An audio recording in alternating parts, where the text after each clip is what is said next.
Hello friends, Shastri's ಕಿಚನ್ಗೆ ಸ್ವಾಗತ. ಇವತ್ತು ನಾನು ನವಣೆ ಅಕ್ಕಿಲಿ ಅನ್ನ ಮಾಡ್ತಾಯಿದ್ದೀನಿ. ಅದಕ್ಕೆ 2 ಕಪ್ ನವಣೆ ತಗೊಂಡಿದ್ದೀನಿ. ನವಣೆ ಒಂದು ಸ್ವಲ್ಪ ಯೆಲ್ಲೋ ಕಲರಲ್ಲಿರುತ್ತೆ, ಮಿಕ್ಕಿದೆಲ್ಲ ವೈಟ್ ಮೇಲೆ ಬರುತ್ತೆ. ಇದ್ರ ಜೊತೆ ಬರಗು ಸ್ವಲ್ಪ ಇದೇ ಕಲರಲ್ಲಿ ಬರುತ್ತೆ, ಆದರೆ ಸ್ವಲ್ಪ ದಪ್ಪ ಇರುತ್ತೆ ಇದಕ್ಕಿಂತನೂ. ಸೊ ಈ ಥರ ನವಣೆ ತಗೊಂಡಿದ್ದೀನಿ ನಾನು 2 ಕಪ್ಪು. ನವಣೆನ ಚೆನ್ನಾಗಿ ತೊಳ್ಕೊಳ್ಳೋಣ ನೀರು ಹಾಕ್ಬಿಟ್ಟು. ಇದನ್ನು ಒಂದು 2-3 ಸಲ ಚೆನ್ನಾಗಿ ತೊಳ್ಕೊಳ್ಳೋಣ. ಕಲ್ಲು ಮಣ್ಣು ಹತ್ರ ಏನೂ ಇಲ್ದಿರ ನೀಟಾಗಿ ವಾಶ್ ಮಾಡ್ಕೊಳ್ಳೋಣ ಇದನ್ನು.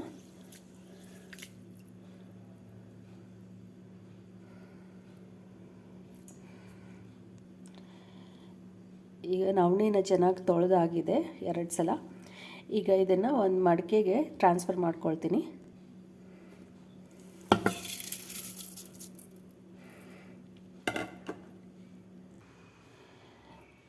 ಮಡಿಕೆಗೆ ಟ್ರಾನ್ಸ್ಫರ್ ಮಾಡ್ಕೊಂಡ್ಮೇಲೆ ಈ ಥರ ನೀರು ಒಂಚೂರು ಇರಬಾರ್ದು, ಪೂರ್ತಿ ಬಗ್ಗಿಸ್ಬೇಕು ನೀರನ್ನ, ಇಲ್ಲಾಂದರೆ ಅನ್ನ ಮೆತ್ತಗಾಗ್ಬಿಡುತ್ತೆ. ಈಗ ನೋಡಿ ನೀರು ಪೂರ್ತಿ ಬಗ್ಸಾಗಿದೆ. ಈಗ ಇದಕ್ಕೆ 2 ಕಪ್ ಅಕ್ಕಿಗೆ 4 ಕಪ್ ನೀರು ತಗೊಳ್ತೀನಿ. ಈಗ ಇದಕ್ಕೆ 4 ಕಪ್ ನೀರು ಹಾಕ್ತಾಯಿದ್ದೀನಿ. ಒಂದು ವೇಳೆ ಮಡಿಕೆ ಹೊಸದಾದರೆ ಇನ್ನೂ ಒಂದು ಅರ್ಧ ಕಪ್ ನೀರು ಜಾಸ್ತಿ ಹಾಕ್ಕೋಬೇಕು, ಇಲ್ಲಾಂದರೆ ಮಡಿಕೆ ನೀರು ಹೀರ್ಕೊಂಡ್ಬಿಡುತ್ತೆ, ಆಮೇಲೆ ಅನ್ನ ಸರಿಯಾಗಿ ಬೇಯೋದಿಲ್ಲ. ಅದಕ್ಕೋಸ್ಕರ ನೀರು ಕರೆಕ್ಟಾಗಿ ಮೆಷರ್ ಮಾಡಿ ಹಾಕ್ಕೋಬೇಕು. ಇದು ನನ್ನದು ಮಡಿಕೆ ಹಳೇದಾಗಿದೆ, ಸೊ ಅದಕ್ಕೆ ಕರೆಕ್ಟಾಗಿ 2 ಕಪ್ಗೆ 4 ಕಪ್ ನೀರು ಹಾಕಿದ್ದೀನಿ. ಇದನ್ನು ಒಂದು ಮಿನಿಮಮ್ ಒಂದು 2 ಅವರ್ಸು ನೆನೆಸಿಟ್ಟೋಣ. 6 to 8 ಅವರ್ಸ್ ಇಟ್ಟರೆ ಒಳ್ಳೆಯದು. ಈಗ ನಾನು ಇದನ್ನು 2 ಅವರ್ಸು ನೆನೆಯೋದಕ್ಕೆ ಇಡ್ತೀನಿ. ಈ ಅಕ್ಕಿ ಒಂದು 2 ಅವರ್ಸ್ ನೆನ್ಕೊಳ್ಳಿ, ಆಮೇಲೆ ಇದರಲ್ಲಿ ಅನ್ನ ಮಾಡೋಣ. ಈಗ ಇದು 2 ಅವರ್ಸ್ ಆಗಿದೆ ನೆನೆಸಿಟ್ಟು. ಈಗ ಇದನ್ನು ಸ್ಟವ್ ಮೇಲಿಟ್ಟು ಕುಕ್ ಮಾಡ್ಕೊಳ್ಳೋಣ. ಈಗ ಇದು ಒಂದು ಕುದಿ ಬರೋ ತನಕ ಹೈ ಫ್ಲೇಮಲ್ಲಿ ಕುಕ್ ಮಾಡ್ಕೊಳ್ಳೋಣ. ಕುಕ್ ಮಾಡ್ಕೊಳ್ಳೋವಾಗ ಬೇಕಾದರೆ ನಿಮಗೆ ಇಷ್ಟ ಇದ್ದರೆ ಸ್ವಲ್ಪ ಉಪ್ಪು ಹಾಕ್ಕೊಂಡು ಕುಕ್ ಮಾಡ್ಕೋಬೋದು, ನಿಮ್ಮ ಚಾಯ್ಸ್ ಅದು.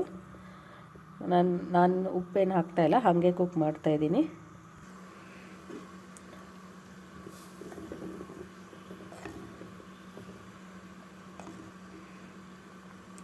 ಈಗ ಇದು ಚೆನ್ನಾಗಿ ಕುದೀತಾ ಇದೆ.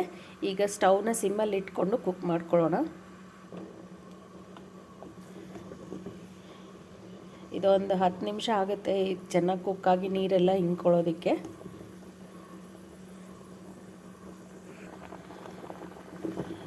ಈ ಥರ ಹುಕ್ಕಿ ಬಂದಾಗ ಒಂದ್ಸಲ ಚೆನ್ನಾಗಿ ಮಿಕ್ಸ್ ಮಾಡ್ಕೊಂಬಿಟ್ರೆ ಮತ್ತೆ ಅದು ಸೆಟ್ ಆಗಿಬಿಡುತ್ತೆ. ಸೊ ಇದನ್ನ ಈ ಥರ ಕುಕ್ ಮಾಡ್ಕೊಳ್ಳೋಣ ಒಂದು 10 ಮಿನಿಟ್ಸು. ಈಗ ಆಲ್ಮೋಸ್ಟ್ ನೀರೆಲ್ಲ ಹಿಂಗೋಗಿದೆ. ಈಗ ಇದಕ್ಕೆ ಮುಚ್ಚಳ ಮುಚ್ಚಿಬಿಟ್ಟು ಒಂದು 5 ನಿಮಿಷ ಕುಕ್ ಮಾಡ್ಕೊಳ್ಳೋಣ.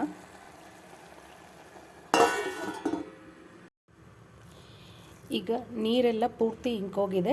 ಈಗ ಸ್ಟವ್ ಆಫ್ ಮಾಡಿಬಿಟ್ಟು ಇದನ್ನು ಒಂದು 5 ನಿಮಿಷ ಮುಚ್ಚಿಟ್ಬಿಟ್ರೆ ಈ ಬಿಸಿಲೇ ಅನ್ನ ಚೆನ್ನಾಗಿ ಮೆತ್ತಗಾಗ್ಬಿಡುತ್ತೆ. ಒಂದು 5 ನಿಮಿಷ ಇದು ಹೀಗೆ ಮೆತ್ತಗಾಗಲಿ ಬಿಸಿಲಿ, ಆಮೇಲೆ ಇದನ್ನು ಸರ್ವ್ ಮಾಡೋಣ. ಈಗ ಅನ್ನ ಆಗಿದೆ.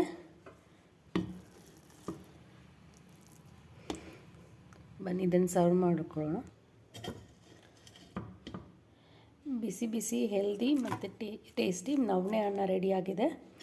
ಇದು ಮಾಡೋದು ತುಂಬ ಈಸಿ. ಮಡಿಕೆಯಲ್ಲಿ ಮಾಡಿದ್ರೆ ಹೆಲ್ತ್ಗೂ ತುಂಬ ಒಳ್ಳೆಯದು.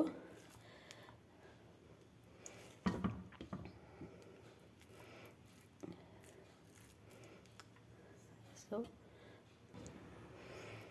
ಬಿಸಿಯಾದ ನವಣೆ ಅಕ್ಕಿ ಅನ್ನ ರೆಡಿಯಾಗಿದೆ. ಈ ರೆಸಿಪಿನ ನೀವು ಟ್ರೈ ಮಾಡಿ. ನಿಮ್ಮ ಸಜೆಷನ್ಸ್ ಆ್ಯಂಡ್ ಕಮೆಂಟ್ಸ್ ನನಗೆ ಬರೀರಿ. Thank you for watching. Please subscribe to the channel. Thank you.